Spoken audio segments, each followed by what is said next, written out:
Anthony Edwards is drawing Michael Jordan comparisons and undeniably resembling Team USA's top dog.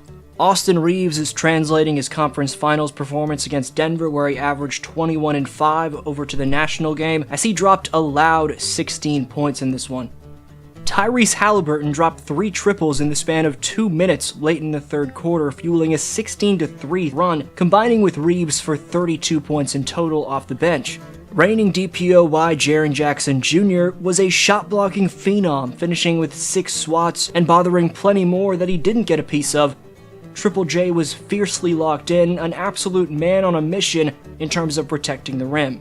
The Americans trailed by 9 with under 7 minutes left, and by as many as 16 at one point, but forced the Germans into 8 consecutive misses and went on an 18-0 fourth quarter run. Despite newest Toronto Raptor Dennis Schroeder going off to combine with the Wagner brothers in Mo and Moritz for 47 points, all 5 starters for Germany scoring in double figures, and holding a seemingly insurmountable advantage, the fact that USA was able to mount such a comeback displays their collective ability to overcome adversity. Showing out in Dubai in what was the final game of the USA Showcase, entering the World Cup after going undefeated in the exhibitions, the Americans have found their identity, as the bench vibes make this team resemble one that's been together for way longer than merely 17 days. The storyline in my last USA video was this team not having a true superstar. I may be in the process of being proved wrong about that, however. Steve Kerr spoke on the 34-point domination from Anthony Edwards against the Germans, saying, quote, "He's unquestionably that guy. He knows it, now the rest of the team knows it," end quote. Ant not only scored a game high by far 34, but he was a game high in plus-minus by far at plus 37. Edwards went down holding his ankle early in the fourth, but given how he and the squad closed it out, thankfully it doesn't seem like a serious injury. In the fourth quarter alone, Minnesota's young phenom out of Georgia dropped 14 points, which equaled the Germans' total as a team in that frame. Anthony's clutch buckets featured a triple to tie the game with just over 5 minutes left, and a trip to the line plus a mid-ranger a few minutes later to put the game out of reach. How will he perform under pressure when these games actually matter in the group stage and beyond is the question for Anthony.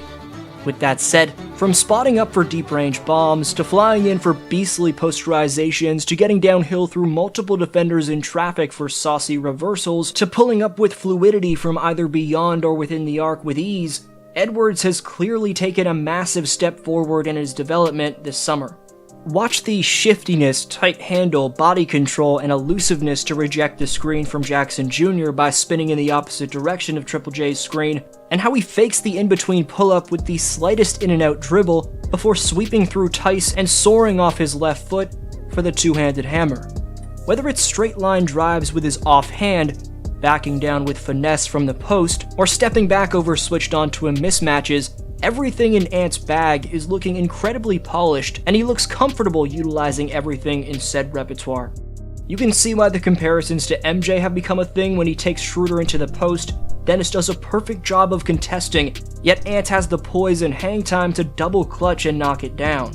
With Anthony's combination of perimeter shooting, ball handling skills, feel for the game, speed off the dribble, and naturally gifted athleticism, which features a 41-inch vertical jump, this is right now forcing defenders of opposing countries in the World Cup to pick their poison. It's up to them whether it's going to be a pull-up / step-back 3 / mid-range shot, or a blow-by to the paint. Stopping Ant, however, isn't. Edwards led the team in scoring in 4 of 5 exhibitions, and posted a scoring average of 18.8 points per game in them. When Ant is brought up, you hear so much about his beastly jumping ability, and rightfully so, but his body control, strength, finesse, and offensive wherewithal to read the space between he and his matchup can go unnoticed. Edwards has such a knack for scoping out the driving angle and utilizing his muscle to attack the angle effectively. When it comes to that type of craftiness, that's what Austin Reaves bases his entire bag around. Reaves has one of the toughest to gauge momentum crossovers in basketball, and may not have the athleticism like Edwards, but he's got just as, if not a quicker first step.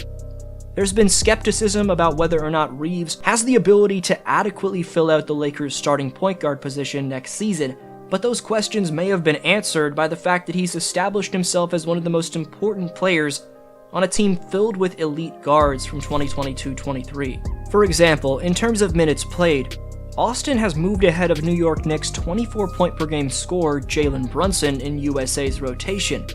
While Brunson is still the starting PG, Reeves consistently has gotten more minutes than a player who was all-star caliber for New York last season. What you love about Reeves is that he's fundamentally sound, plays within himself, and doesn't force it too much. He's a great vocal and body language leader with little to no ego, and basketball-wise, the man is a foul-drawing mastermind who thrives off embracing, sometimes selling contact any chance he gets. Something that's proved to be true for my last Team USA video is the fact that Reeves thrives off playing next to Tyrese Haliburton in the backcourt. Hallie earned his own upload during the 2022-23 season, where I noted that his deep-range shooting off the dribble and length give him as much potential as any other backcourt player in the game. Against Germany, Tyrese was a team's second-best plus 17, and scored 11 points in under 3 minutes, which was the most important stretch of the Americans' blistering comeback effort. Haliburton's strides to get downhill take up an intimidating/unstoppable amount of ground for opponents, and he's also an impulsive creator out on the perimeter who knows exactly when to step back for deep-range bombs with elite footwork. Tyrese has one of the best moving jab steps in the game. He's an extremely talented passer with range plus subtlety, and his repertoire is topped off by the fact that he's an elite defender.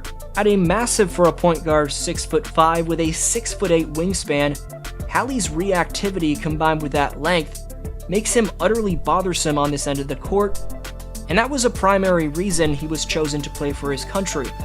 Team USA is in Group C for the World Cup next to Greece, Jordan, and New Zealand. They begin play on August 26th in the Philippines, which is the site of all 3 of their group stage games. To advance to the second round, they have to finish in the top 2 of this group. I'm not sure whether or not this next point is concerning or encouraging or not, but the Americans have yet to get in a rhythm where they're consistently, or really ever for that matter, executing advanced playsets. They could definitely use some more reps working on executing more advanced motion, but at the same time, it bodes well for them that they have more than enough effective pick-and-roll/isolation creators who've thus far been able to make up for that. Also, they did have a moment or two against Germany where they ran some more unpredictable advanced motion. This double chase Spain action, where Portis sets the pin down for Reeves, then fakes the off-ball for Haliburton before setting the on-ball for Reeves, was a staple in the Warriors playbook to get Thompson open looks last season. Edwards acts as the one in this fade read action, swinging it to Brunson, who comes off the Jackson flare. Brunson angles off his man, boomerangs it back to Edwards. Jackson sets a second screen, this time an on-ball, allowing Anthony to get downhill. So there's potential for this Warrior-coached offense to fully kick in. Practice over this next week should help. We just haven't seen a ton of it quite yet. Alas, until next time, this was your boy D-Flow, and I'll see you next video.